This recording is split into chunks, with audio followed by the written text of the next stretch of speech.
안녕하세요. 네, 이모이세스입니다.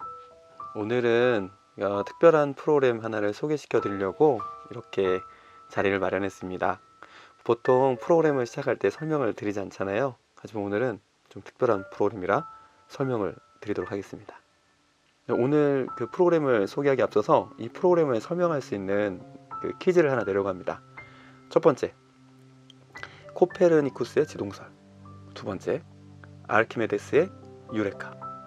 세 번째는 콜럼버스의 달걀입니다. 이 세 가지의 공통점을 아시겠습니까? 이 공통점이 오늘 새롭게 시작하려고 하는 그 프로그램의 중요한 주제가 됩니다. 혹시 기억하십니까? 요즘의 젊은 형제자매들은 잘 모르시겠지만 아주 나이가 지긋이 드신 분은 기억하실 겁니다.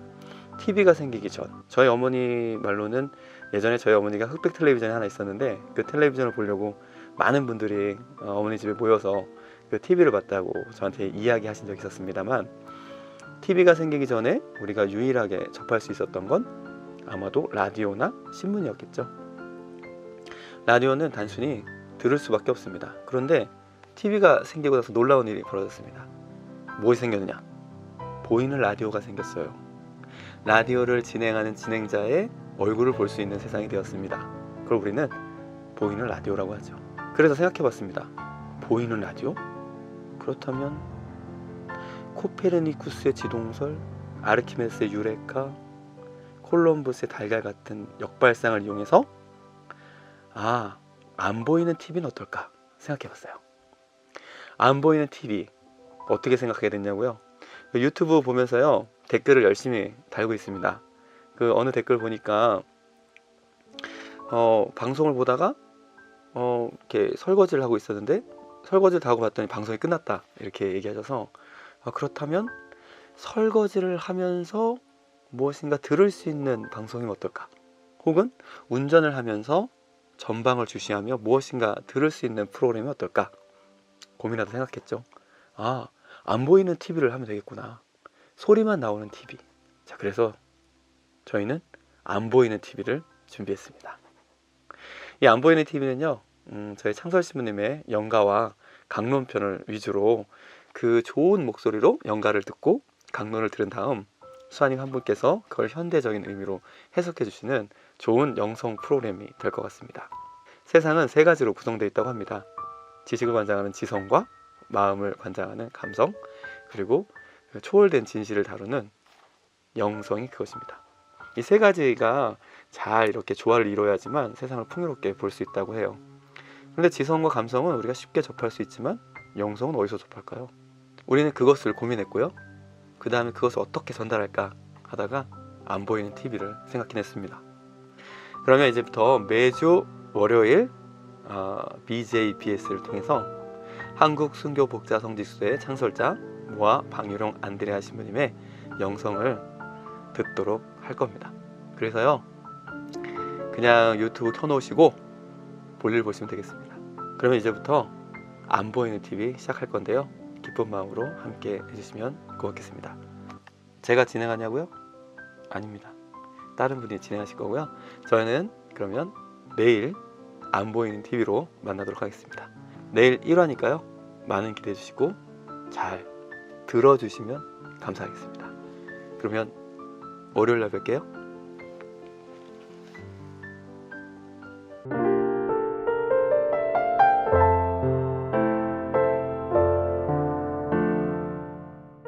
(1959년 3월 9일) 수도 생활에 있어 그 기초가 분심 잡념 물리치고 사욕 누르는 데 있는 것을 예수님은 친히 말씀하셨다.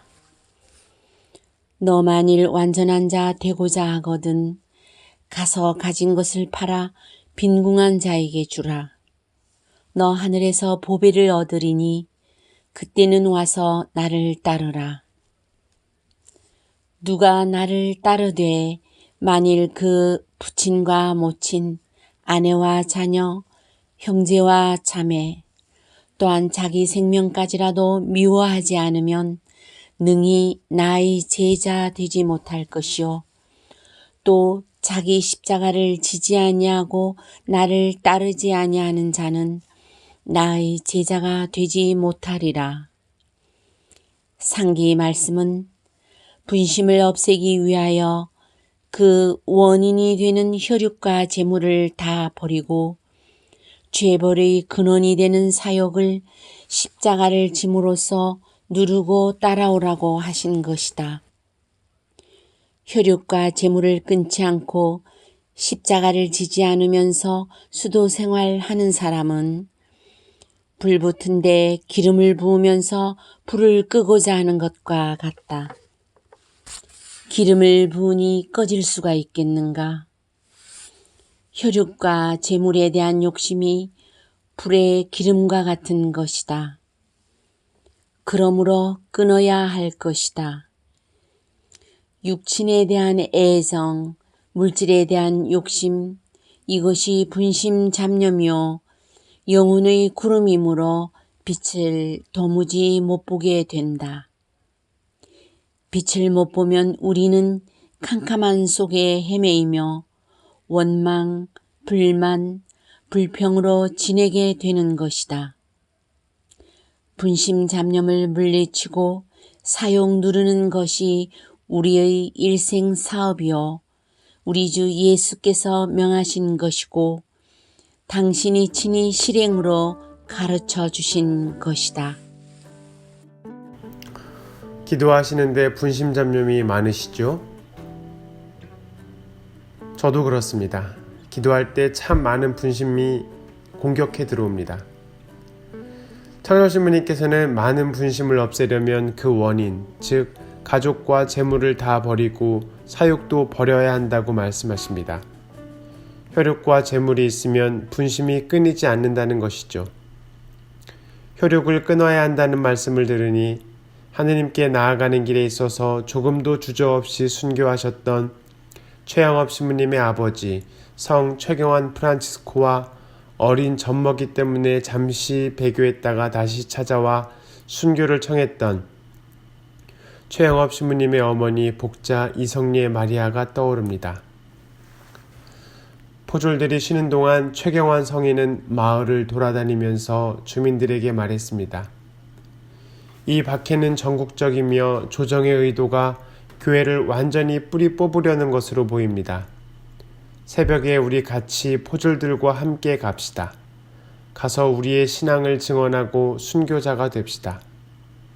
천주교인들은 모두 그의 제안에 동의했습니다. 그리고 그는 그의 자식들에게 말했습니다. 너희가 여기에 남는다 하더라도 죽음을 피할 수는 없다. 집에서 죽기를 갈망하느니 차라리 한양에 있는 감옥에서 죽는 것이 낫다. 감옥에서 증언하며 죽는 것이 진정한 순교이다. 아이들과 함께 한양으로 갔으나 아이들은 모두 배교하였고 최영업 신부님의 아버지와 어머니는 아이들을 고스란히 남겨두고 순교하셨습니다. 이러한 훌륭한 귀감을 본받아 우리도 가족들을 모두 버리고 재산들도 다 버려야 하지 않겠습니까? 현실성 없는 얘기 하지 마시라고요? 맞습니다. 불가능한 것처럼 보입니다. 복음서와 순교자들과 창설신부님의 말씀은 현실적으로 불가능한 것처럼 보입니다. 많은 현실적인 그리스도인들은 이렇게 생각할 것입니다.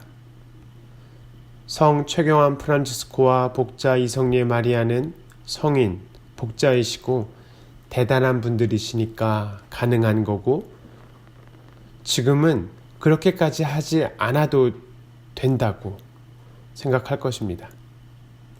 또 이렇게 생각하시는 분들도 계시겠죠.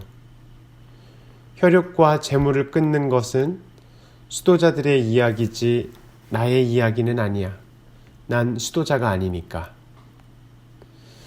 복음서의 이 부분은 좀 많이 불편하시겠죠. 누구든지 나에게 오면서 자기 아버지와 어머니, 아내와 자녀, 형제와 자매, 심지어 자기 목숨까지 미워하지 않으면 내 제자가 될 수 없다. 불편하긴 하지만 이 말씀은 너무 많이 들어서 그냥 흘려보낼 것입니다. 현실적으로 어려우니까. 그렇습니다. 우리는 피하고 싶습니다. 불편한 이 복음을 마주하고 싶어 하지 않습니다. 우리도 영원한 생명을 얻기 위해서, 그리고 무한한 사랑이신 그분과 함께하기 위해서는 이 땅의 모든 것을 버리고, 즉 가족도 버리고 심지어 자신의 목숨마저도 미워하고 하찮게 여겨야 한다는 것을 알고는 있습니다. 그러나 실제로 그렇게 하기는 힘이 듭니다. 힘들다 뿐입니까? 불가능하게 여겨집니다. 그러나 창설신부님께서는 신덕 안능 때는 왔네, 바야흐로 오늘일세라고 자주 노래하셨습니다. 믿는 자에게는 모든 것이 가능한 시대가 왔다고 하셨습니다. 믿는 사람은 모든 것을 버릴 수 있습니다. 왜냐하면 주님께서 지금 나에게 가장 좋은 것을 주고 계신다는 것을 알고 있기 때문입니다. 믿음의 불, 양심의 불이 타오를수록 세상의 것은 재미가 없어지고 오직 주님을 위한 일만이 재미있어집니다. 주님과 달콤한 데이트를 방해하는 분심잡념을 당연히 끊어내야 하지 않겠습니까? 흐린 하늘, 구름이 많이 낀 날에는 햇빛을 볼 수 없습니다. 우리는 햇빛을 봐야 삽니다. 햇빛을 보려면 구름이 없어야 합니다. 구름은 분심 잡념들입니다. 이 구름을 없애야 합니다. 구름을 없애기 위한 방법은 오직 하나, 분심의 원인을 제거해야 합니다. 코사드의 요한 베드로는 하느님 섭리의 내맡김이란 책에서 이렇게 말합니다.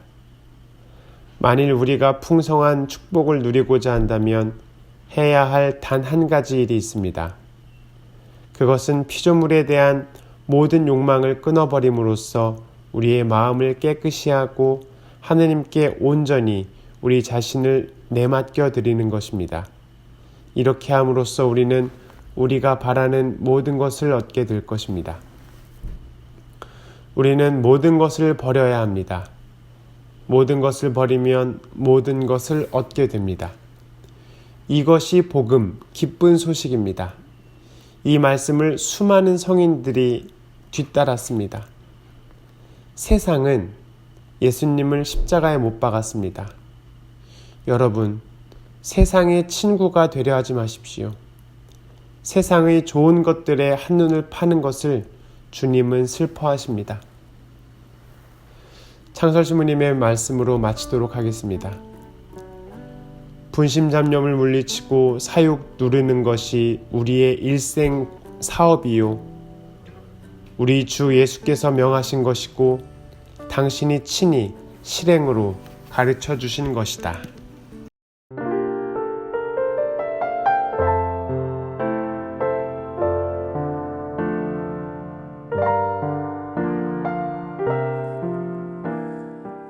(1959년 3월 12일) 수도 생활하는 데 있어서 구별해야 할 것이 있다. 내가 할 것과 하느님께서 하실 것, 이 구별을 못하면 수도 생활이 되지 않는다.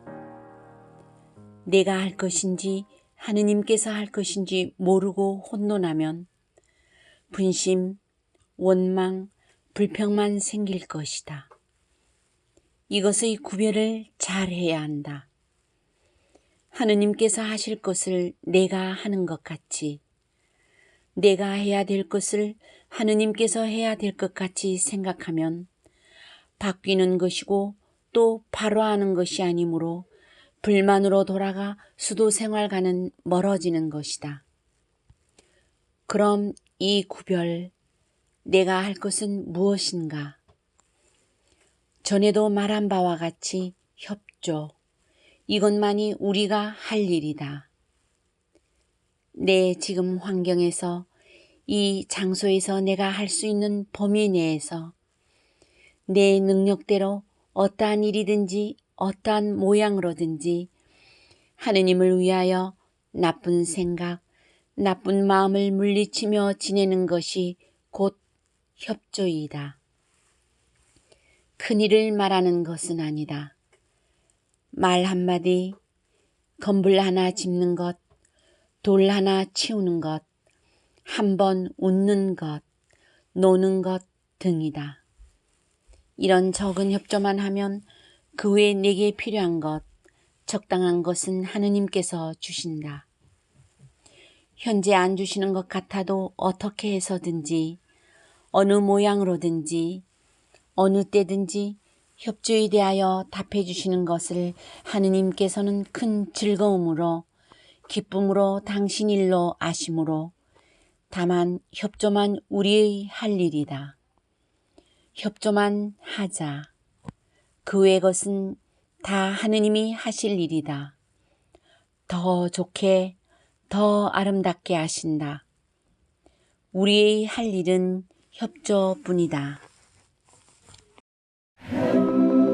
우리가 할 일은 무엇이고 주님께서 하시는 일은 무엇입니까? 그것을 따지기 전에 우선 주님의 권능을 먼저 살펴봅니다. 주님은 이 세상을 창조하셨고 지금도 이 세상이 유지될 수 있도록 은총을 내려주고 계시고 앞으로도 당신의 사랑을 부어주실 것입니다. 그분께서 잠시라도 눈을 떼신다면 살아남을 피조물은 아무것도 없을 것입니다. 하느님 없이 존재할 수 있는 피조물은 이 세상에는 없습니다. 모두가 그분 덕분으로 있는 것이고 그분으로 말미암아 존재하는 것들입니다. 그렇다면 나라는 존재는 어떠한 존재입니까? 하느님의 은총을 받지 않으면 살아갈 수 없는 미천한 존재입니다. 잠시라도 숨을 쉬지 않으면 죽을 수밖에 없는 피조물에 불과합니다. 이렇게 말씀드리면 많은 이들이 즉시 반박할지 모릅니다. 왜 미천한 존재라고 말하느냐? 하느님의 사랑을 받는 귀여운 자식이 아니냐? 따지실 수 있을 것입니다. 물론 지당하신 말씀입니다. 우리는 하느님의 모상이고 그분의 자식들입니다. 그리고 세상을 창조하신 분이 우리의 아버지이십니다. 그러나 그분은 흙으로 우리를 빚어 만드셨고 우리는 흙으로 돌아갈 존재들입니다.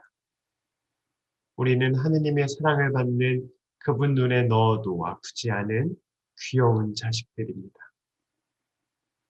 그렇기 때문에 하느님께서는 당신의 외아들을 희생시키면서까지 우리를 영원한 생명으로 초대하신 것이죠. 그러나 우리가 하느님의 사랑을 받는 소중하고 존중받아야만 하는 존재라는 것을 지나치게 강조하다 보면 이 세상에서 불만만 많아지는 것 같습니다. 그리고 자신의 권리만 주장하는 것 같습니다. 흔히들 불평, 불만이 많은 사람은 이렇게 말합니다. 아니, 하느님 아버지는 뭐 하시는가? 내가 이렇게 고통스러운데 도대체 뭘 꾸물거리시는가? 불효자들은 이렇게 말합니다. 아버지가 나한테 해준 게 뭐가 있어요? 어머니가 나한테 해준 게 뭐가 있어요? 우리가 나 자신의 욕구에만 충실할 때 남에게 받아야 한다는 당위성을 내세우기 좋아합니다. 자기 자신의 틀에 갇히게 됩니다.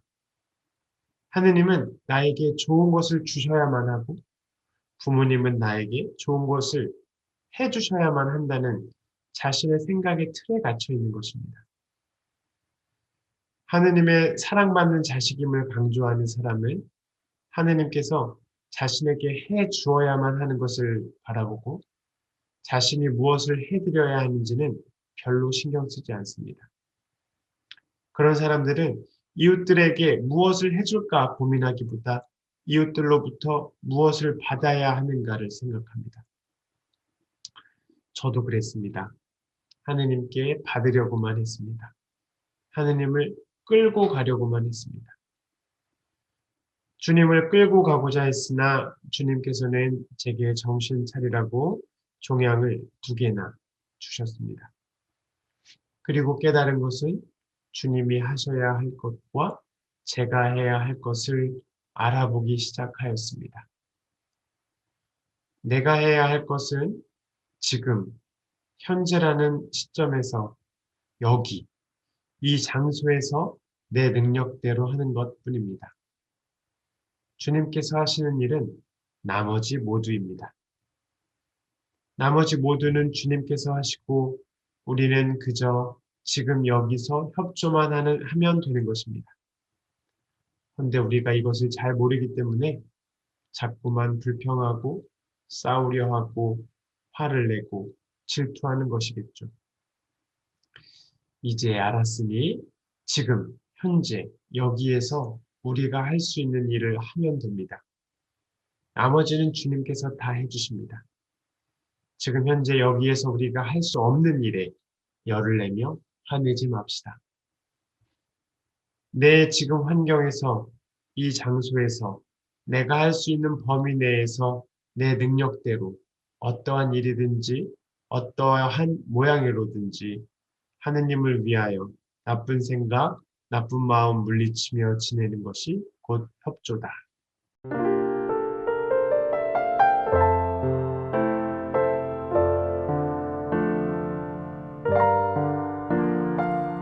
(1959년 3월 13일) 내가 할 것과 하느님께서 하실 것을 확실히 구별하려면 빛을 받아야 한다.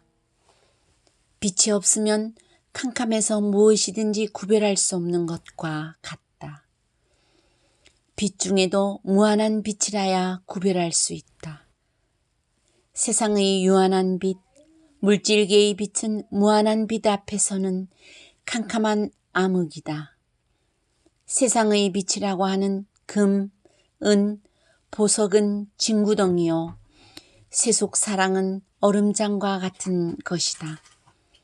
이 유한한 빛을 버리고 무한한 빛을 얻기 위해 누구나 다 할 수 있는 쉬운 방법을 가르쳐 주셨다. 나쁜 생각, 나쁜 마음을 물리치는 이 방법. 우리 수도자뿐만 아니라 모든 사람이 다 할 수 있는 것이다. 이런 평범하고 쉬운 법으로서 무한한 빛을 받을 수 있으니 얼마나 기쁜 일인가. 이것이 하느님의 진심이시다. 나쁜 생각, 나쁜 마음 물리고 곧 물리칩시다.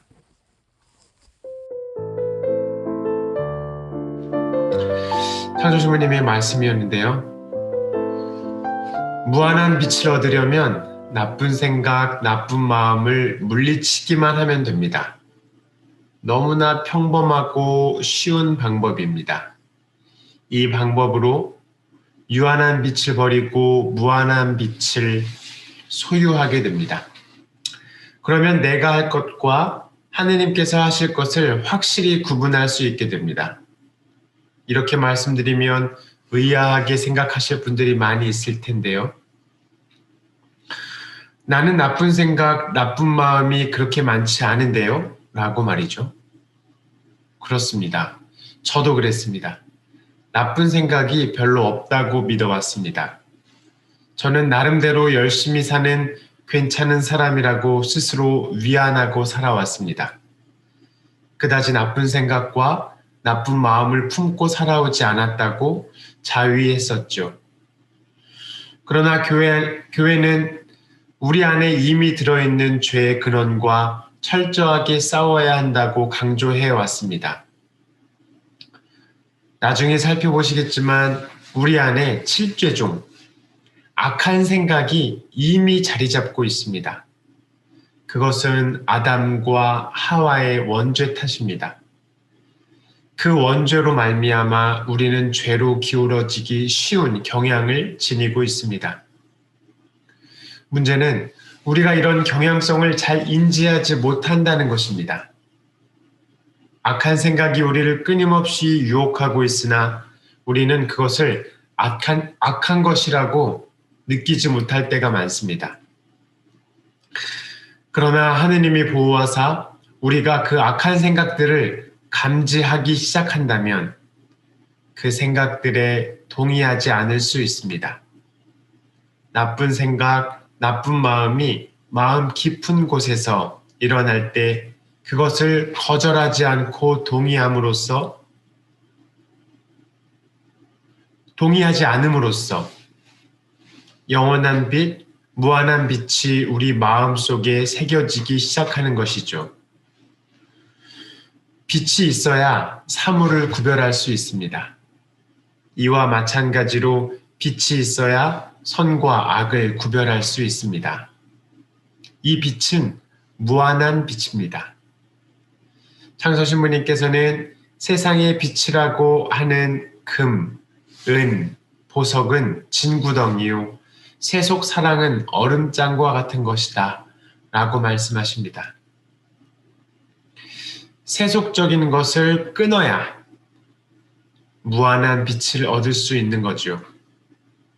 금, 은, 보석을 쓰레기 보듯 해야 한다는 말입니다. 복음은 아주 단순합니다. 세상 것을 버리고 그리스도의 십자가를 잡는 것입니다.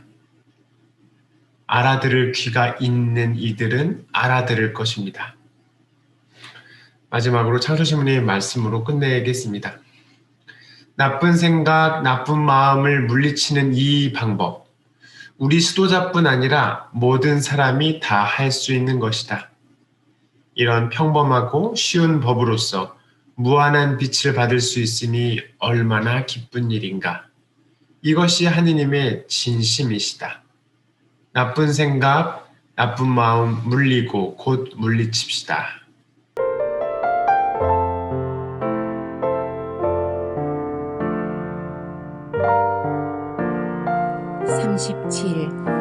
죽음이 삶이다.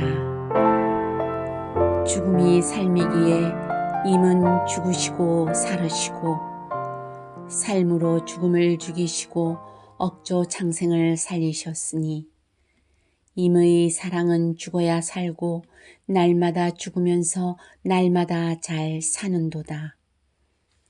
죄는 본래 실질이 아니요 완전의 결함이요 화는 죄의 영향이니 화는 실질에서 더욱 멀도다. 만물이 섬기는 왕자 앞에 암흑의 권세가 맞설 수 없거늘 하물며 죄악이리요 하물며 어떤 활이요. 아하 참으로 묘안지고 자유의 신비여 인지를 초월하는 성신의 신비여 세상은 이것을 알아둘지니 선생의 비결은 여기 있음이로다. 보다 더 좋은 것을 가리면 보다 더 잘 사는도다.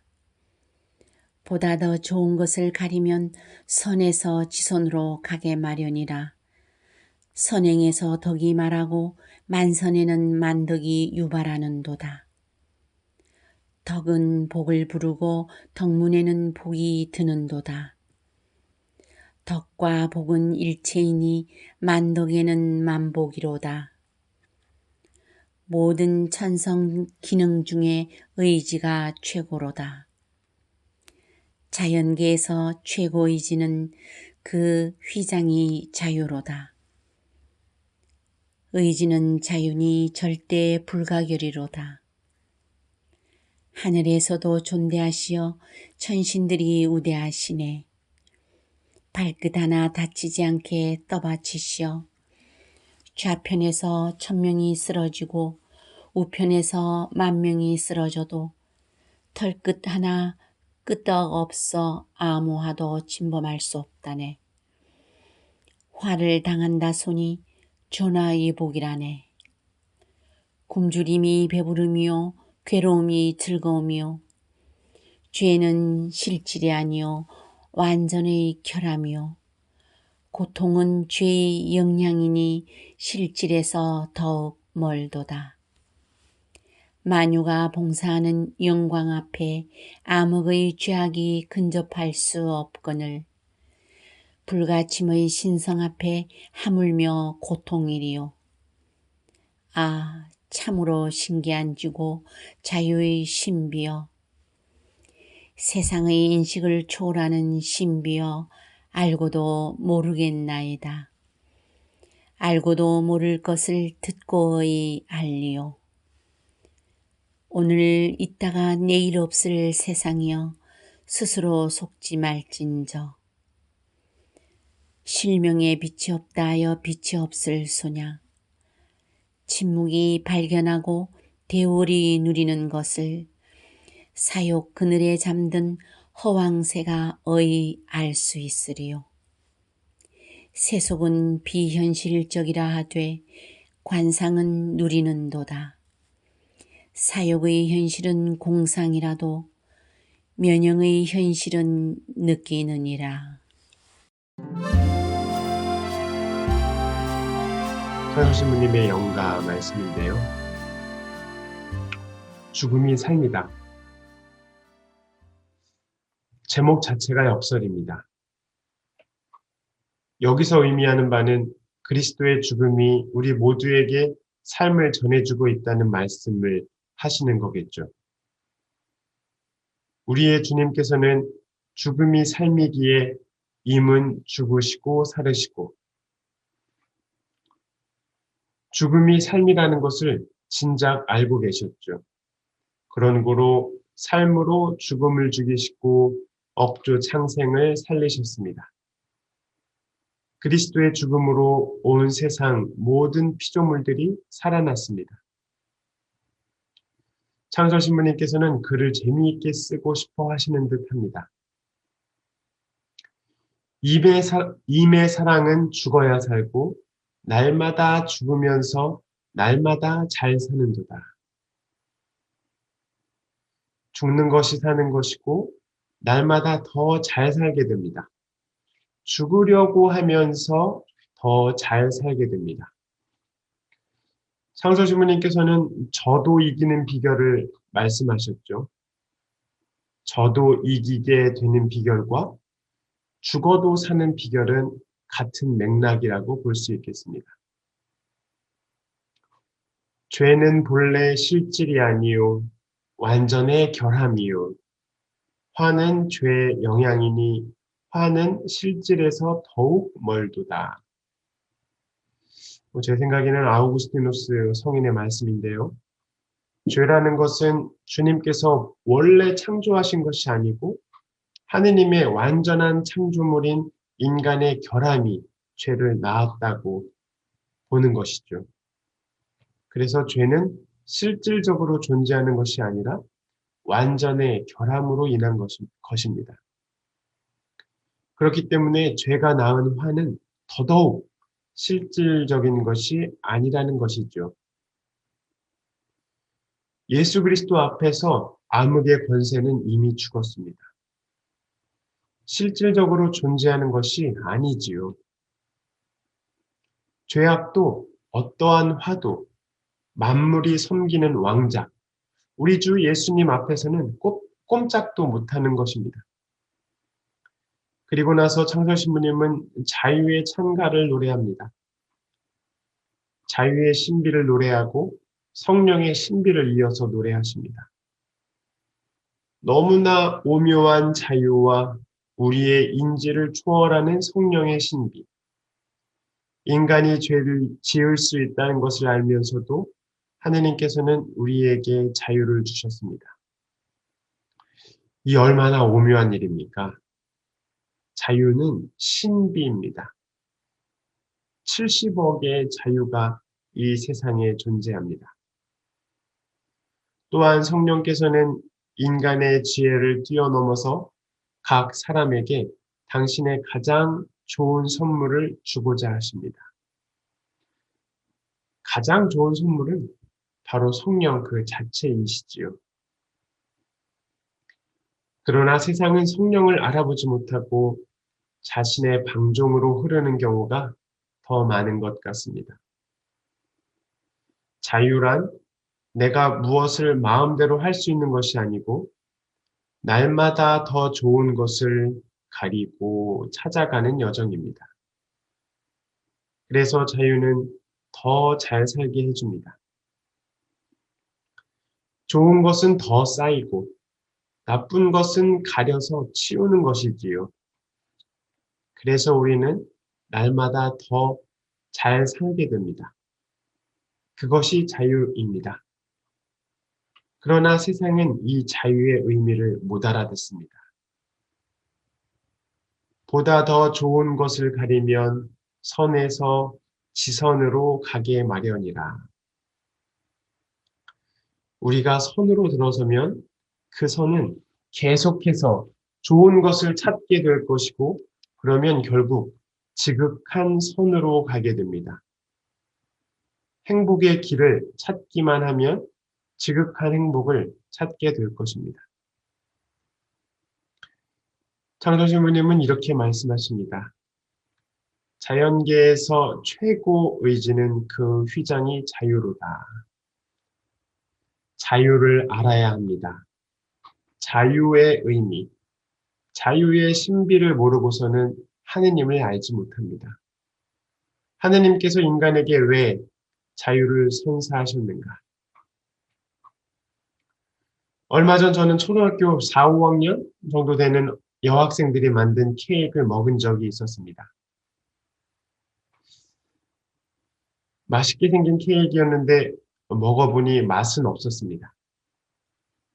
그런데 기억에 남는 것은 그 맛이 아니라 그 케이크의 이름이었습니다. 그 꼬마 여학생들은 케이크의 이름을 어지러운 세상이라고 불렀습니다. 꼬마들의 눈에도 세상은 어지럽기만 한가 봅니다. 왜 우리에게 어지러운 이 세상을 주셨는가? 왜 자유를 주셨는가? 그 답은 명확합니다. 우리를 사랑하시기 때문에 자유를 주셨습니다. 속박의 상태에서는 사랑이 나올 수 없습니다. 이것저것 모두 선택할 수 있는 자유에서 사랑의 행위가 나옵니다. 한쪽만 선택할 수 있도록 강요하는 분위기에서는 사랑이 나올 수 없습니다. 하느님은 우리에게 한없는 자유를 주십니다. 이 자유는 누구에게도 침범받지 않습니다. 외적으로는 침범받는 것처럼 보여도 내적으로는 그 누구도 자유를 침범할 수 없습니다. 그러한 고로 하늘의 천사들도 우리를 존대하고 우대합니다. 발끝 하나 다치지 않게 떠받치시어 좌편에서 1000명이 쓰러지고 우편에서 10,000명이 쓰러져도 털끝 하나 끄떡없어 아무 화도 침범할 수 없다네. 화를 당한다 소니 전화위복이라네. 창조신부님 전화위복이라는 말씀을 참 많이 말씀하시는데요. 하느님의 사랑을 가득 받은 우리는 누구도 해할 수 없습니다. 털끝 하나 다치지 않습니다. 어느 누구도 우리를 해할 수 없습니다. 그런데 창조신부님은 이 말씀의 마무리를 전화위복을 놓습니다. 설사 우리가 해를 입는다 해도 전화위복. 믿는 자 앞에서 당해낼 자 없습니다. 하느님을 믿는데 누가 해칠 수 있겠습니까? 서로 다친다고 해도 그것은 복으로 변할 것입니다. 이 부분은 다니엘서 3장의 내용이 떠오릅니다. 임금님, 저희가 섬기는 하느님께서 저희를 구해내실 수 있다면 그분께서는 타오르는 불가마와 임금님의 손에서 저희를 구해내실 것입니다. 임금님, 그렇게 되지 않더라도 저희는 임금님의 신들을 섬기지도 않고 임금님께서 세우신 금상에 절하지도 않을 터이니 그리하시기 바랍니다. 우리는 이런 신앙을 가져야 합니다. 우리가 처한 환경에서 하느님께서 구해주시리라고 믿고 서로 그렇게 되지 않더라도 그것이 전화위복으로 된다는 믿음이 있어야 할 것이요. 죽음으로 끝난다고 하더라도 죽음이 삶이라는 진리를 알아야 할 것입니다. 그리고 나서 창조신부님은 역설을 노래합니다. 굶주림이 배부름이요, 괴로움이 즐거움이요, 죽음이 삶이요, 삶이 죽음입니다. 하느님을 만나고 있는 영혼의 노래는 이렇습니다. 세상 사람들이 이해할 수는 없겠지요. 맛있는 냉면을 먹기 위해서 자동차로 몇 시간을 달려서 전라도 땅끝까지 가는 사람들이 굶주림이 배부름이라는 소리를 어떻게 받아들일 수 있단 말입니까? 죄는 실질이 아니요 완전의 결함이요 고통은 죄의 영향이니 실질에서 더욱 멀도다. 또 한 번 죄는 실질이 아니고 완전의 결함임을 강조합니다. 그 말은 그 죄로 인한 고통도 실질적인 것이 아님을 의미하는 것입니다. 우리 삶이 고통스럽다면 그것은 실질적인 것이 아니고 아직 하느님을 못 만났기 때문이라는 것입니다. 하느님은 완전한 분이시고 그 완전한 분은 우리에게 완전한 자유를 선사해 주실 수 있습니다. 그 자유로 우리는 죄를 짓지 않게 되고 그러면 우리는 더 이상 고통스러운 일이 발생하지 않는다는 뜻이죠. 그리고 나서 다시 한번 자유의 신비를 노래하십니다. 아, 참으로 신기한 지고 자유의 신비여. 세상의 인식을 초월하는 신비여. 알고도 모르겠나이다. 세상은 스스로 속고 있습니다. 세상이 스스로 속고 있다는 것을 깨닫기를 바랍니다. 우리의 적은 세속, 육신, 마귀입니다. 분명히 세상은 우리의 적입니다. 세상과 친구가 되면 예수님의 적이라는 것을 명심하셔요. 많은 이들이 이 말을 이해하지 못하고 있습니다. 창설신부님께서는 비유를 들고 계십니다. 빛을 못 보는 장님이 빛을 못 본다고 해서 빛이 없는 것은 아닙니다. 창설신부님의 방법, 즉 침묵으로 발견하고 대월로 모든 것을 뛰어넘어 하느님을 만나고 누리는 것을 세상은 이해할 수 없습니다. 세상 사람들은 이것을 비현실적이라고 비난하고 코웃음칩니다. 그러나 관상을 하는 이들은 하느님을 이 세상에서 누리고 있습니다. 가지고 싶어 하는 자들은 가지지 않고 사는 우리를 공상가라고 하여도 시간과 공간을 뛰어넘은 연영사제들은 영원한 세상을 이미 누리고 살고 있습니다. 아멘.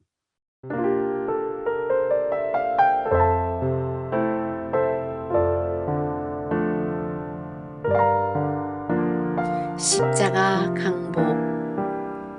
자연계에서 되는 것을 보고 천상 사정을 알아들어야 한다. 하물며 우리 성교회에서 되는 것을 보고 천주님의 하시는 일을 더욱 잘 알아들어야 한다. 왜? 성교회는 자연계보다 천주님이 하시는 일을 표현하는 데 있어서 더욱 밀접한 관계를 가지고 있는 까닭이다. 그런데 우리 성교회에서 누구든지 강복을 청할 때 의뢰의 십자가를 주신다. 오 주께서 오 주만 따르겠다고 하는 사랑하시는 영혼들에게 십자가를 지고 따라오라고 하신 말씀과 일치된 행사다. 그러면 여기서 천주님의 축복은 반드시 십자가를 통해서만 받는다는 것을 분명히 알게 된다. 강복에는 십자가 하나만 그어주시고 강복, 성화에는 십자가 둘을 그어주시고 강복, 성화, 축성보원에는 십자가 셋을 그어주신다. 여기서 천주님의 것이 되기 시작한 데서부터 아주 완전히 천주님의 것이 될 때까지 십자가가 많아진다는 것을 알게 된다. 완덕을 갈망하고 완전히 천주님의 것이 되려고 하여 헌신한 영혼들이여, 강복과 성아와 봉헌일치는 원하고 끓고 타면서 십자가를 피하고자 함은 어찌미뇨.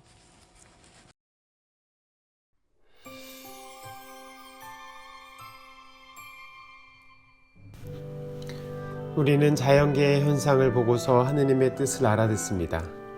어떤 예가 있을까요? 창설신부님께서는 성체에 누룩이 없는 것을 보시고 사육이 없어야 예수님처럼 될 수 있구나를 깨달으셨습니다. 또 물의 경우가 있죠. 물은 끊임없이 아래로 내려가려고만 합니다. 우리도 아래로 내려가서 겸손의 자리를 차지해야 합니다. 쇠의 경우는 어떤가요? 사용하지 않는 쇠는 더 약해지고 물러집니다. 하지만 사용하는 쇠는 더 유용해지고 보기도 좋습니다. 우리의 기도도 마찬가지입니다. 기도를 자주 하지 않으면 뻑뻑하게 되죠. 잡초를 보십시오. 잡초는 허락되지 않은 땅에 무성하게 자랍니다.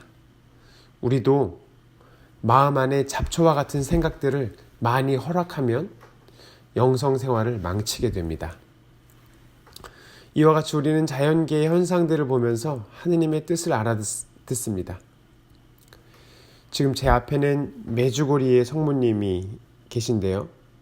성모님을 뵈니 자연계의 어머니를 보고 천상계의 어머니를 알아들을 수 있지 않을까요? 아니, 자연계의 어머니의 사랑을 훨씬 뛰어넘는 성모님의 사랑을 느껴야 하겠습니다. 이사야서에 보면 어린이 제 젖먹이를 잊을 수 있겠느냐? 제 몸에서 난 아기를 가엾이 여기지 않을 수 있느냐? 설령 여인들은 잊는다 하더라도 나는 너를 잊지 않는다 라고 말씀하시지 않습니까? 천상계의 어머니, 하느님의 어머니이시고 교회의 어머니이신 우리의 성모님은 우리 자연계의 어머니보다 더 우리를 사랑해 주십니다. 자연계에서만 알아볼 것이 아니라 거룩한 성교에서 이루어지는 것을 보고 하느님을 잘 알아보아야 하겠습니다. 창설신부님께서는 우리 거룩한 성교의 사제나 주교가 강복을 할 때 강복을 십자가 모양으로 강복 주는 것을 자주 강조하셨습니다. 십자가야말로 진정한 복이 내려오는 통로입니다. 그러니 강복을 십자가 모양으로 주는 것이 아니겠습니까? 오 주께서 오 주만 따르겠다고 하는 열심한 영혼들, 사랑하는 영혼들에게 십자가가 최고입니다. 하느님의 축복은 반드시 십자가를 통해서만 받는다는 것을 우리는 알 수 있습니다. 천주님과 일치할수록, 하느님과 일치할수록 십자가는 많아집니다. 그러나 많은 이들이 완덕을 갈망하고 하느님을 갈망하지만 십자가는 피하는 모습들이 많이 보입니다. 제 인생에 있어서 가장 큰 십자가는 3번의 수술이었습니다. 어느 날 십자가의 길을 하는데 예수님께서 3번 넘어지신 것과 제가 3번 수술한 것이 우연의 일치가 아니겠다는 생각이 들었습니다. 첫 번째 수술을 하고서는 많이 당황을 했었고, 두 번째 수술을 하면서도 좀 갈팡질팡했었는데, 3번째 수술을 하면서 주님께 모든 것을 맡길 수 있었습니다. 그리고 후유증으로 신체에 마비가 조금 있었습니다. 그 마비로 인해서 저는 어깨 부위가 조금 아픈데요. 조금 아픈데 그 어깨의 통증을 느낄 때마다 십자가를 지고 골고타 언덕으로 오르시는 주님의 고통과 그 고통을 바라보시는 성모님의 아픔을 묵상하게 됩니다. 저에게 3번의 수술이라는 십자가는 정말 큰 축복입니다. 저만 이렇게 생각하는 것이 아닙니다. 십자가의 은총, 십자가를 강복이라고 믿는 분들은 매우 많습니다. 그들은 과거에 고통을 받으셨고 지금도 고통 중에 있습니다. 그들은 십자가를 도무지 피하려고 하지 않습니다. 왜냐하면 십자가야말로 은총의 통로라는 것을 굳게 믿기 때문입니다. 분명히 강복은 십자가 모양으로 받습니다. 다른 형태의 강복은 없습니다. 착각해서는 안 됩니다. 그러한 착각은 우리가 세상에서 편안하게 고통 없이 살고 싶다는 유혹에서 기인하는 것입니다. 십자가를 사랑합시다. 그리고 강복을 많이 받읍시다.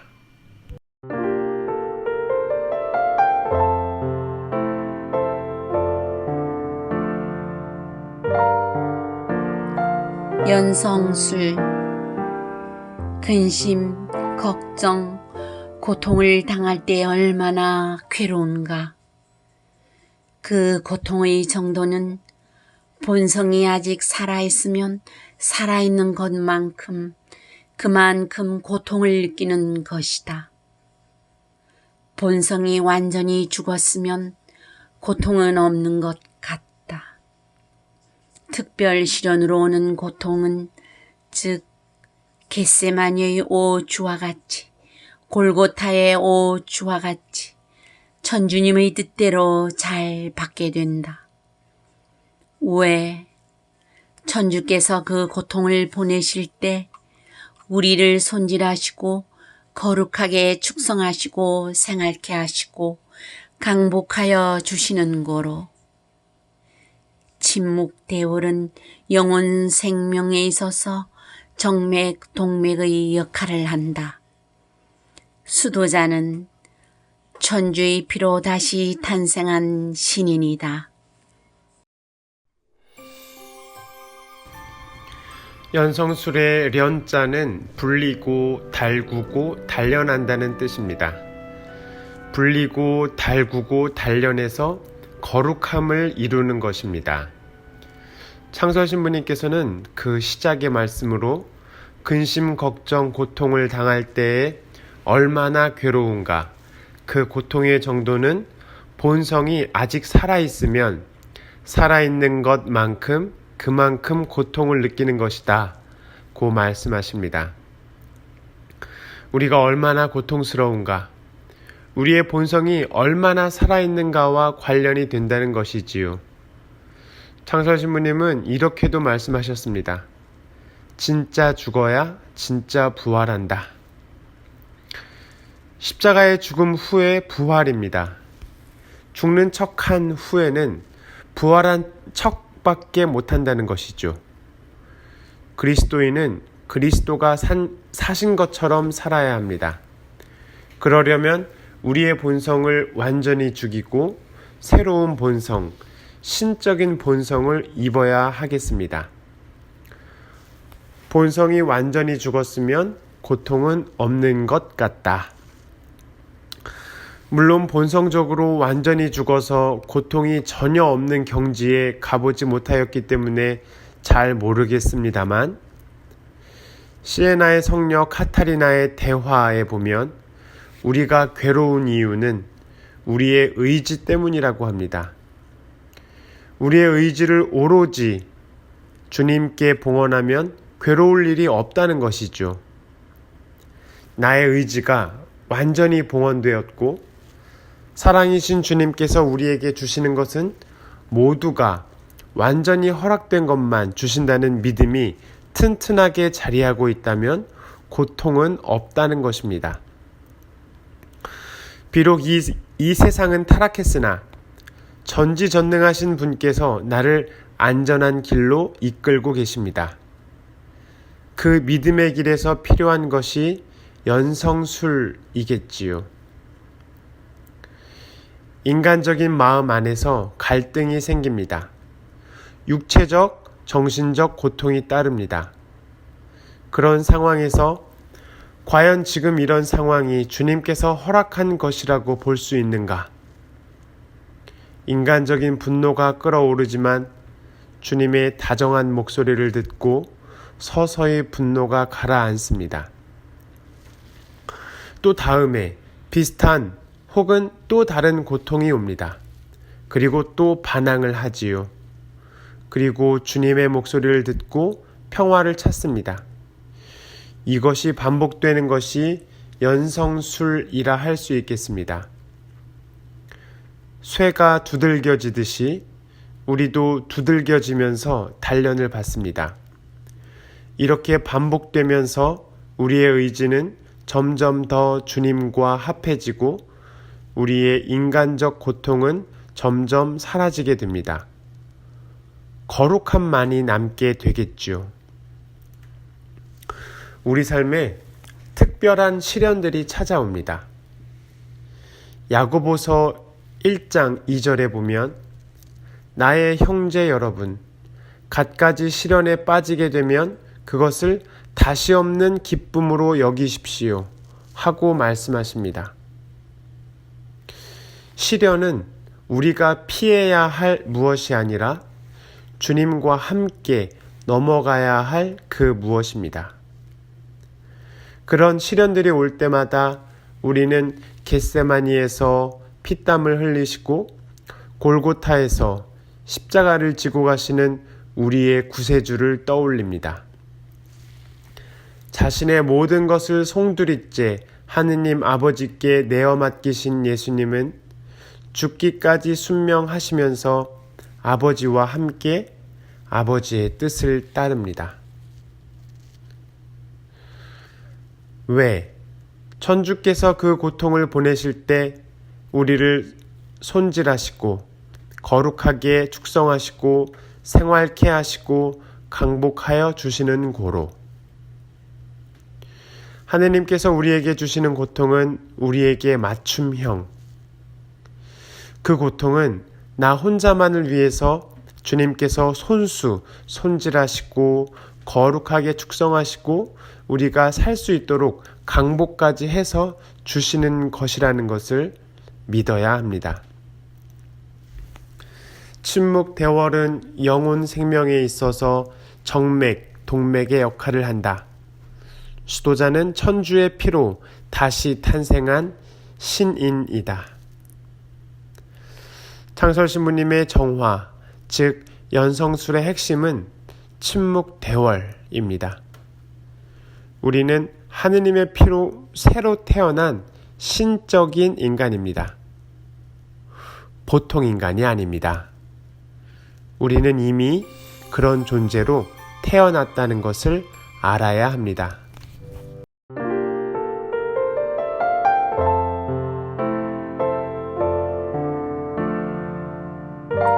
전화위복. 기적으로 병이 낫는 것보다 기적으로 사는 것은 어떤지고, 기적으로 살면 병이 건강보다 더 좋은지고, 아첨하는 벗은 나를 망쳐도 욕하는 원수는 나를 고쳤도다. 열올라 불이 나면 어호라. 직품이 동행이신지고, 물불을 지나가도 어려운 것 하나 없네. 불은 물을 말리고 불이 불에 합치면 치열하니, 오 치열한 불은 애덕인지고, 오 애덕은 님이신지고. 여기가 전화위복이요 여기가 만복지경이로다. 기적으로 병이 낫는 것보다 기적으로 사는 것은 어떤지고, 기적으로 살면 병이 건강보다 더 좋은지고. 여러분은 어떠십니까? 병이 치유되는 것을 원하십니까? 병을 지니고 기적으로 사는 것을 원하십니까? 병이 치유도 되고 기적으로 살기를 바라시겠죠? 기적적으로 병이 낫는다. 많은 이들이 이것을 바라고 있습니다. 사실 병이 낫는 것보다 아예 병이 없는 것을 원하겠죠. 무병장수를 사람들이 원합니다. 그러나 창설신부님께서는 기적적 치유보다 기적으로 사는 것이 낫다고 하십니다. 이 말씀이 전화위복이라는 제목의 그래서 말씀하고 계시는 것이죠. 중요한 것은 기적으로 산다는 의미를 제대로 알아야 합니다. 기적으로 산다는 것은 쉽게 말씀드려서 성체 성사의 의미, 면형의 의미를 제대로 이해하는 것입니다. 면형, 즉 누룩이 없는 빵의 형상 안에 예수님이 살고 계시다는 것, 그 신비를 이해하는 것이죠. 매일 일어나는 성체 성사의 신비를 매일 일어나는 기적이라고 하셨습니다.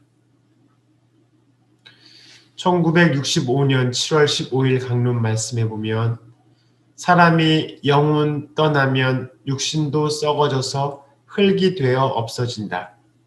빵이 주 예수님 되셨다면 면형도 보이지 않아야 하는데 우리 보이기 위해 기적적으로 면형이 남게 되는 것이다. 세상 마칠 때까지 기적이다. 하느님 성체성사 세우심은 우리와 같이 계시고자 합니다. 이렇게 말씀하셨고 1970년 5월 30일 강론 말씀에서는 밀떡이 예수님과 하나가 되는 것처럼 사욕 없는 나, 사욕 없는 내가 무아가 되는 거죠. 우리가 하느님과 하나가 되면 기적 천지이며 예수님과 하나가 되는 것이니 이는 기적 중에 사는 것이라고 하겠습니다. 이렇게 말씀하셨습니다. 사욕 없는 내가 되면 기적이 일어납니다. 병이 낫는 기적보다 기적으로 사는 것이 훨씬 좋습니다. 그러니 우리는 사욕을 없애야 합니다. 사욕을 없애는 키워드는 희생입니다. 이렇게 사욕을 없애려고 애쓰는 우리를 위해서 하느님은 우리 주변에 얄궂은 사람들을 보내주십니다. 얄궂은 사람들 많이 계시죠? 오늘 전화위복이라는 글에서 보면 아첨하는 벗은 나를 망쳐도 욕하는 원수는 나를 고쳤도다. 그러니까 주변에 아첨하는 사람들은 나를 망치고 주변에 칭찬하는 사람들이 있잖아요. 칭찬만 하는 사람들.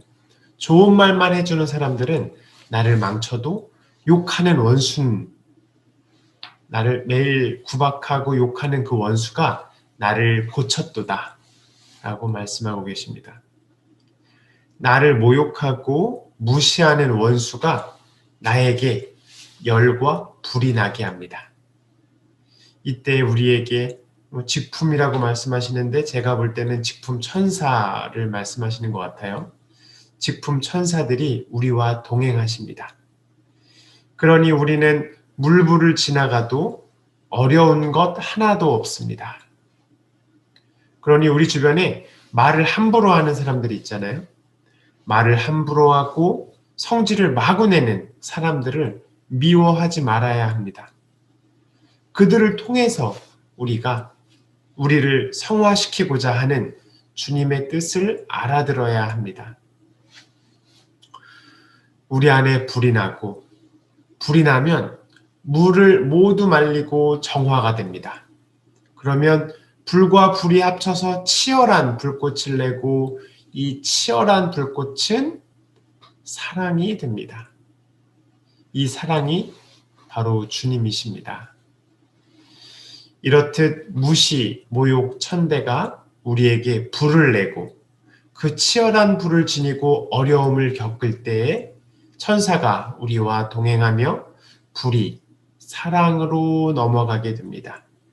이것이 바로 전화위복이고 여기가 만복지경, 천국이라고 할 수 있겠죠.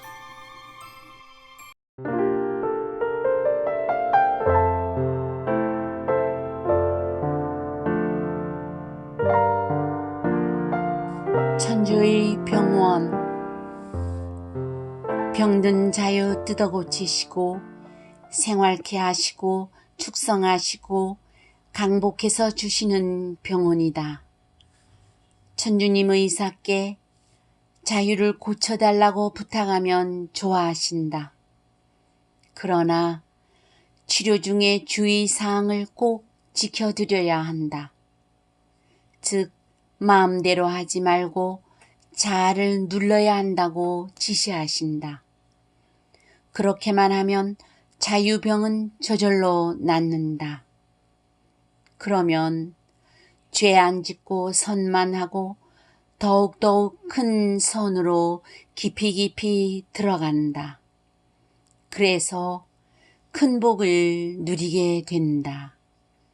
이것은 건강하게 잘 사는 비결이니라.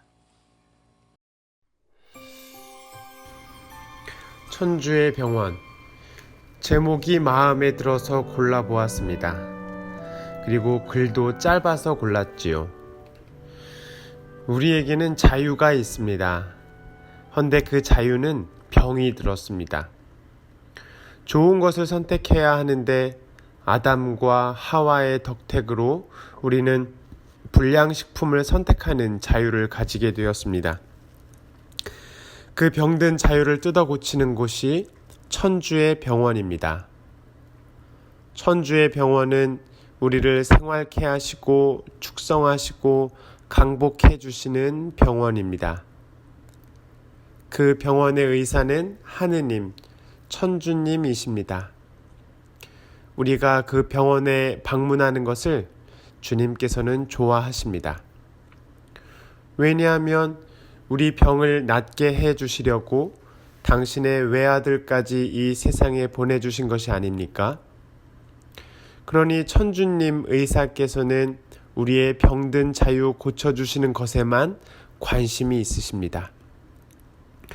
병든 자유를 고쳐서 진짜 자유를 주시고자 하십니다.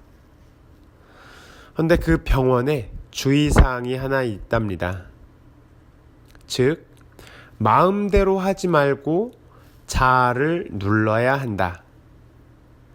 내 마음대로 하면 자유는 병들고 순명하면 자유는 자유로워진다. 참으로 역설적이지 않습니까? 마음대로 하지 않고 자아를 누르는 것이 병든 자유를 고친다는 것이요, 자아를 누른다는 것에 많은 이들이 반감을 가집니다. 왜 내가 먹고 싶은 것을 먹고 입고 싶은 것을 입는 것이 뭐가 그리 큰 죄가 된다고 막는 것인가? 사막의 교부들은 하루에 한 끼, 소금과 물과 빵 조금을 먹었고 또 하루에 1시간 정도 잤다고 합니다. 어떤 분은 앉아서 잤다고도 하는데요. 그 이유는 자아를 누르기 위해서이겠지요. 창설신부님께서는 이런 극기까지 원하지는 않으셨습니다.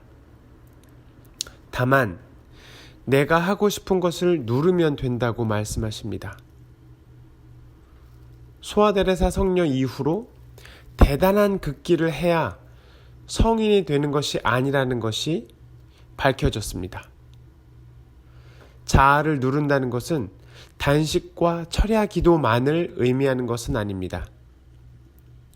많이 먹고 싶은 것을 절제하고 낮잠을 푹 자고 만사를 편하게 지내고 싶은 것을 누르면 됩니다. 이렇게 자신을 누르면 죄를 안 짓게 되고 더욱 선을 행하게 됩니다. 선을 행하면 복을 누리게 되고요. 이것이 진정한 건강이라는 것이죠. 우리의 자유가 병들었는가? 이것을 알아야 합니다. 아담의 후예는 모두 병들었습니다. 그러므로 천주의 병원에 모두 가서 주님의 처방대로 해야 살 수 있습니다.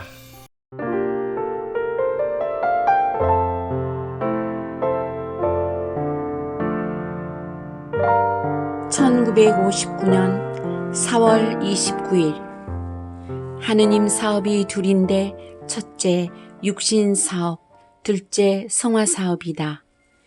육신 사업은 천지 만물 창조인데 얼마나 광대한 것이고 놀랄만한 것인지 모르나 이것도 결코 준비 사업에 지나지 않는다. 그러니 하느님의 사업인 영혼 사업, 성화 사업이야 얼마나 황홀할 것인가. 당신이 천지 창조 시에도 빛을 먼저 내셨다. 빛이 무엇보다도 먼저 필요하셨다. 이와 같이 영혼 사업에 있어서도 먼저 빛이 필요한 것이다. 빛이 중대한 관계를 가진 것만큼 연중 제일 큰 첨례가 불을 축성하는 부활이다. 하느님께서는 빛을 통해서 하느님 사람 성인을 만드시는 것이 마지막 목적이요 일대 성공하신 것이다. 이렇게 성공하시기 위하여 매일 당하는 모든 범사를 좋은 것으로 보내주시고 거룩하게 축복해 주신다. 하느님께서는 영혼을 위하여 항상 영원히 창조하신다. 순간순간 창조하신다. 곧 거룩하게 성화하는 것이 창조이시다. 그 재료는 1. 인사, 물 2. 현상 3. 모욕 4. 천대 5. 무시 6. 미소한 일 7. 범상한 일 8. 십자가 이것이다. 우리는 이 8가지를 통해서 하느님 창조에 협조해야 한다. 1959년 4월 29일 성화사업 창사주부님 말씀입니다. 하느님 사업은 둘입니다. 하나가 육신사업, 다른 하나는 성화사업입니다. 육신사업은 천지 만물의 창조이지요. 다른 말로 말하면 우리 육친의 어머니께서 나를 낳아주신 것을 말합니다. 부모님의 사랑 얼마나 위대한 것입니까? 저는 그 사랑을 수도원에 와서도 느낍니다. 제가 얼마 전에 언급했었던 것 같은데요. 수술 받았던 것. 저는 4년 전에 2번의 수술, 그리고 2년 전에 1번의 수술을 받았습니다.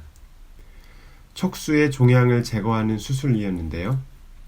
그때 부모님의 사랑을 많이 느낄 수 있었습니다. 수술을 하는 저보다 더 초조해 하셨습니다. 사실 저는 그렇게까지 초조해 하진 않았는데 저보다 더 힘들어 하신 것 같습니다. 그리고 수술을 마치고 저는 쭉 병상에 누워 있었습니다. 몇 번의 수술을 하고서 첫 번째 수술을 하고서 거의 한 달을 누워 있었습니다. 계속 누워 있다 보니 변을 보기가 어려웠습니다. 물론 기저귀에 변을 보는 것이었죠. 그런데 변이 잘 안 나오는 것이었습니다. 부끄러워서 그런 거겠죠. 어색하기도 하고 기저귀에 싼다는 것이 힘들었습니다. 보름을 변을 못 봤습니다. 배는 점점 아파오고 불편했습니다. 온갖 짜증이 밀려오고 고통스러웠습니다. 왜 내가 누워있는 것인가? 왜 누워있는 사람에게 밥을 먹이는 것인가? 그러면서도 또 간호사, 의사, 또 부모님은 저에게 잘 먹어야 회복이 빠르다고, 저에게 잘 먹어야 한다고 강조하였습니다. 먹는 것은 쉬우나 사실 먹는 것도 어렵죠.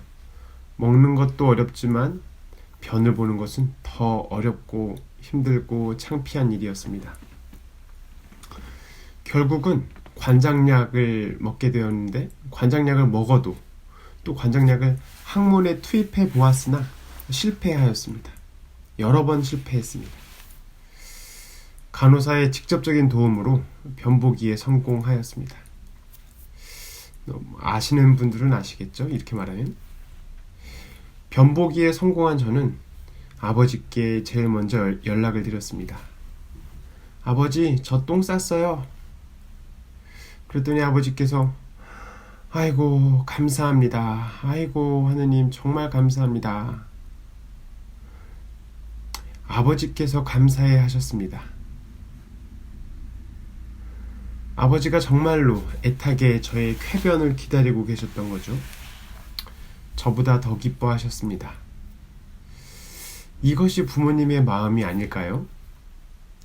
어릴 때 제가 아프면 어머니께서는 늘 저 대신 아프면 좋겠다고 제가 아픈 것을 안타까워 하셨습니다. 부모님의 사랑은 엄청 대단한 것이죠. 헌데 이 육신의 사업, 부모님의 사랑을 넘어서는 것이 성화 사업, 하느님의 사랑입니다. 육신의 아버지 어머니가 있듯이 하늘의 아버지 어머니가 계십니다. 근데 빛이 있어야 이 하늘의 아버지 어머니를 잘 볼 수 있을 것입니다. 오늘은 하늘의 어머니, 성모님에 대해서 말씀드리고 싶습니다. 육친의 어머니는 저를 낳아주셨습니다. 그러면 성모님도 우리를 낳아주신 건가요? 그렇죠. 그렇게 믿어야 하는 것이고 실제로 그런 것입니다. 성모 마리아는 진짜 우리의 어머니입니다. 어머니란 우리에게 생명을 주는 사람입니다. 이 세상의 어머니는 우리에게 이 세상의 생명, 즉 자연적인 생명을 주신 분이십니다. 그러나 성모 마리아는 우리에게 현세의 봉오리를 맺어 내세의 꽃 필 생명, 즉 초자연적인 생명을 주신 분입니다. 이 어머니께서 우리의 초자연적인 생명, 성화 사업, 신비 사업을 이끌어 주시는 분이십니다. 여러분들도 성모 마리아의 이끄심에 따르고 계시죠? 성모님의 이끄심에 따르는 사람들은 모두 빛을 받아 거룩한 사람이 됩니다.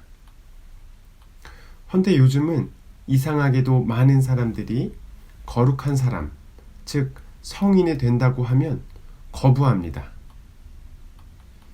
편하게 대충 사는 신자로 만족하고 싶어하는 이들이 많은 것 같습니다. 하느님 사람, 성인을 만들기 위해서 우리의 아버지 하느님과 우리의 어머니 성모님께서는 순간순간 우리에게 좋은 것들을 주고 계십니다. 이것을 느끼는 것이 중요합니다. 평범한 일로 보이는 우리의 일상생활들이 혹은 힘든 일들이 모두 하늘 아버지, 어머니께서 보내주고 계신 것입니다. 알고 계셨죠? 그 평범한 일들 혹은 어려운 일들에 축복이 담겨 있는 것입니다. 이 부분에서 창설신부님의 창조론이 나옵니다. 하느님께서는 영혼을 위하여 항상 영원히 창조하신다. 순간순간 창조하신다. 곧 거룩하게 성화하는 것이 창조이시다. 고 말씀하십니다.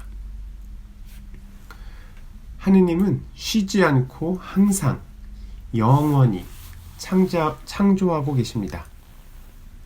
1초 1초 지날 때마다 창조하고 계시죠. 우리를 거룩하게 만드시는 것이 창조입니다. 하늘과 땅을 만드는 것이 창조, 1차 창조죠. 그리고 두 번째 창조, 거룩한 사람을 만들기 위한 사업, 이것이 2차 창조라는 거죠.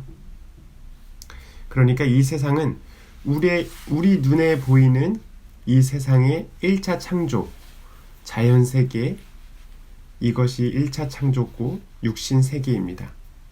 우리가 죽으면 만날 수 없는 세계에 불과합니다. 그러나 하느님 아버지가 계신 세상, 성모 마리아께서 우리를 이끌어주고 계신 이 세상은, 그 세상은 2차 창조요, 본래 목적으로 만든 창조, 본래 이것을 목적으로 만드셨죠. 이것은 거룩한 사람만이 즐길 수 있는 창조입니다. 죽어서 가는 것이 아니고 이 지상에서부터 즐기는 창조입니다. 순간순간 창조니까요. 이것은 성인들을 위한 것입니다.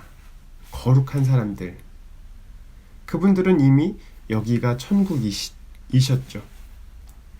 성인들은, 성인처럼 살고 있는 사람들은 잘 즐기고 있겠죠.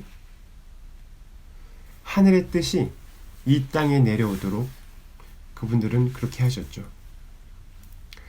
그 창조, 2차 창조, 성화 사업의 창조의 재료는 인사물, 현상, 모욕, 천대, 무시, 미소한 일, 범상한 일, 십자가입니다.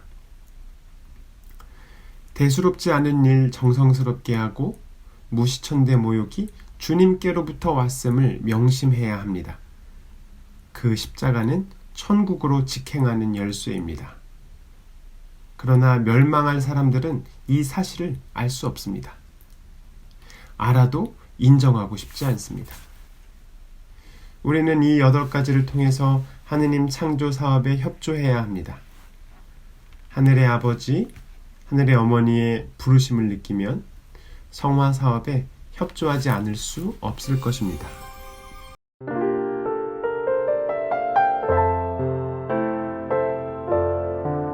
(1959년 5월 9일) 마음의 궁전에 성신을 정성껏 모실 것.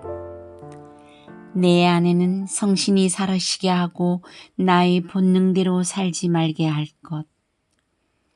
인간의 가치는 어떻게 생기고 어떻게 말하느냐가 아니고 얼마나 예수님과 같고 성신과 합일한 생활을 하느냐에 있다.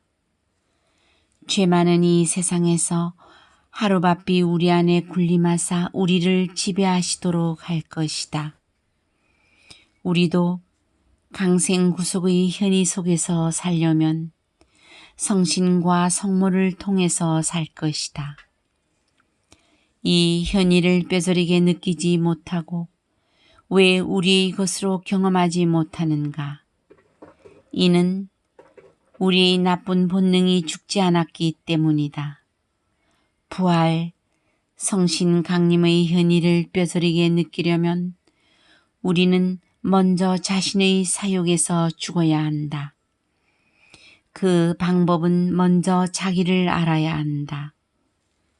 모든 죄의 근원은 나태, 정욕, 교만이다. 나태. 멍하니 앉아있고 시간을 허비하는 자가 수도원에 있다. 예수 그리스도의 사랑 때문에 주야로 일하고 노력하고 잠시를 가만히 있지 말아야 한다. 정욕. 분심 잡념을 물리치고 사욕을 누를 것. 하느님께로 나아가겠다는 열망, 갈망 때문에 완덕으로 향하려는 매진, 돌진이 있어야 되는데 우리에게는 이것이 박하다.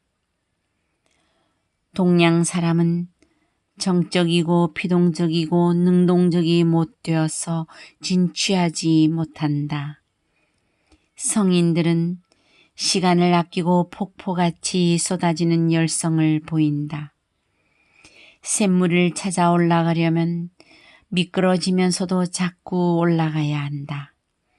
수도원은 그리스도를 위하여 또한 영혼의 귀중한 어머니가 되기 위하여 희생하기 위하여 들어온 곳이니까 세속보다 편하려고 들어온 것은 절대 아니다. 고로 부지런한 어머니가 되어야겠다.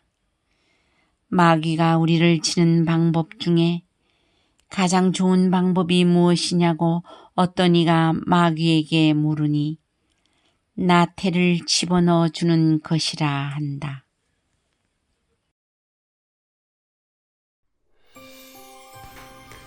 (1959년 5월 9일) 창설신부님 말씀 해설입니다.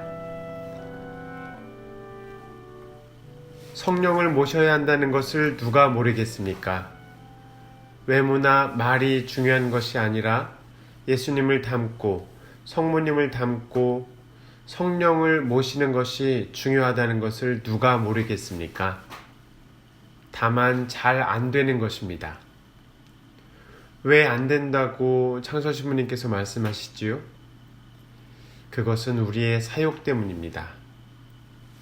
그 사욕은 무엇입니까? 다름 아닌 칠죄종입니다. 오늘 강론에서 창설신부님은 그 중에서 3가지를 말씀하십니다. 교만, 정욕, 나태.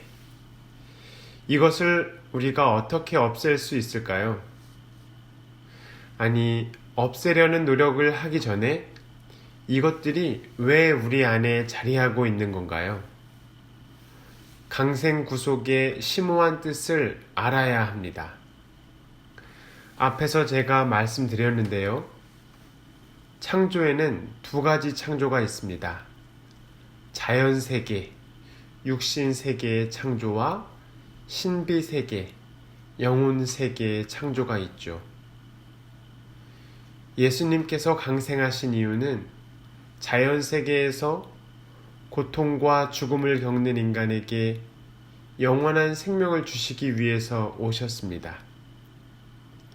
이 자연세계, 육신세계에 묶여있는 우리는 죄에 억눌려 있었습니다. 선을 행할 능력이 부족했죠. 그러나 우리의 구세주 예수님께서 죄에 신음하는 모든 피조물들을 해방시켜 주신 것입니다.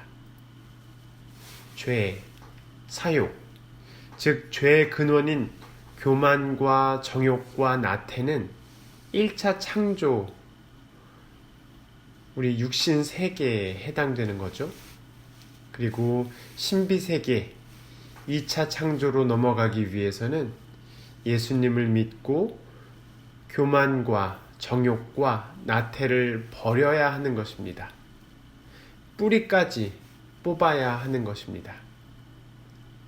물론 우리 힘으로만은 안 되겠죠. 예수님께서 절대적으로 도와주셔야 합니다. 헌데 마귀는 우리에게 게으름을 피우도록 유혹합니다. 바오로 신부, 그렇게 하지 마. 그럴 필요 뭐 있어? 다른 신부들은 그렇게 안 하는데 뭐 하러 그렇게 해? 그냥 대충대충 해. 인생을 즐기고 살아. 왜 그렇게 인생을 재미없게 살아? 기도도 적당히. 그리고 인생을 좀 즐겨. 마귀라는 존재는 이미 지옥으로 가기로 예정되어 있는 타락한 천사들입니다. 그 타락한 천사들은 회개할 수 있는 기회가 없습니다. 한 번 죄를 지으면 끝입니다. 그러나 인간은 이 지상에서 살아가는 한 늘 언제나 회개할 수 있는 시간이 있습니다. 천사들도 부러워한답니다. 그렇기 때문에 마귀는 인간을 질투합니다. 인간이 예수님을 믿고 선한 길로 가려는 것을 필사적으로 성실하게 막으려고 합니다. 게으름으로 우리를 막으려고 하고, 정욕으로 막으려고 하고, 교만으로 막으려고 하죠. 교만이 이 7죄종 중에서 우두머리인데요. 교만한 사람들은 늘 사람들을 평가하고 있습니다. 저 사람은 이렇군. 저 사람은 저렇군. 늘 남들을 평가, 판단, 단죄합니다. 단죄까지 안 간다고 하더라도 늘 남보다 윗자리에서 다른 사람들을 내리깔아보며 평가합니다. 그러나 그들 자신은 그런 줄도 모르고 있고 서로 안다고 해도 그것은 단순한 평가이지 단죄가 아니라고 스스로 위로합니다. 이 강론을 들으면서도 교만한 분들은 평가하고 있겠죠? 그들은 말을 듣지 못하고 평가합니다. 교만이라는 씨앗이 우리 안에 있는 한 저절로 그리 되는 것 같습니다. 제가 바로 교만하기 때문에 잘 알고 있습니다. 주변에 이런 사람들이 있지 않습니까? 말을 많이 합니다. 이 얘기 저 얘기 많이 합니다. 그러다가 결국은 자기 자랑으로 끝이 납니다. 남들은 다 못났고 나만 잘났습니다. 나랑 내 가족만 잘났습니다. 이것이 교만의 대표적인 모습이라고 할 수 있겠습니다. 성인들은 게으르지 않고 교만하지도 않았습니다. 순간순간을 하느님 기쁘게 해드리는 데 열중하였습니다. 교만과 게으름, 정욕 등의 7죄종을 뿌리째 뽑아야 합니다. 그러나 우리 힘으로는 불가능합니다. 하느님께서 신비롭게 실제로 우리를 그 길로 인도해 주십니다. 그분께 맡겨드려야 합니다. 허나 이것이 쉽게 안 됩니다. 자꾸 미끄러집니다. 미끄러지면서 올라가는 것이 우리의 길입니다. 미끄러지면서 주님께 의탁하게 됩니다. 오뚜기처럼 다시 일어서야 합니다. 여기에서 신적인 힘이 흘러 들어옵니다.